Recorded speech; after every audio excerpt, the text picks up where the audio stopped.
వృద్ధులకు 30 రూపాయల పెన్షన్తో ప్రారంభమైంది. ఆదత్త వితంతువులకైతే మన వికలాంగులకైతే మా త్వరత అలా అలా అలా ఈరోజు చూస్తున్నాం మనం. చంద్రబాబు నాయుడు గారు ఎలా వాటికి ముందుకు కొనసాగిస్తున్నారు. అలాగే 4,000 రూపాయలు చేశారు. ఇంత రాష్ట్రం వాళ్ళు ఏర్పడి ఆర్థిక సంక్షోభం ఉన్నప్పటికీ 17,000 కోట్ల రూపాయలతో మనం రాజధాని లేని ఒక రాష్ట్రంతో మనం ప్రారంభించాం మన ప్రస్థానం.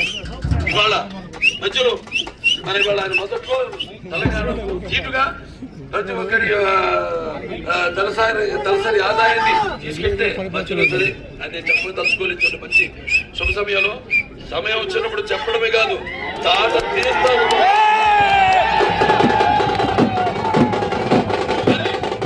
అలాగే చేనేత కార్మికులకి అయితేనేమి వాళ్ళకు ఉపాధి కల్పిస్తూ మన చేనేత వస్త్రాలు సగం దానికి ఒక చీర దోమితే అయితేనేమి, లేకపోతే మహిళలకు ఆస్తిలో సమాన హక్కు అయితేనేమి తండ్రి ఆస్తిలో, అలాగే మహిళలకి ఒక తిరుపతిలో పద్మావతి విశ్వవిద్యాలయం అయితేనేమి, మండల వ్యవస్థ అయితేనేమి, అంతవరకు ప్రజలకు దూరంగా ఉన్న ఈ యొక్క ప్రభుత్వాన్ని ప్రజల వద్దకు పాలన తీసుకెళ్లిన మహానుభావుడు నందమూరి తారక రామారావు.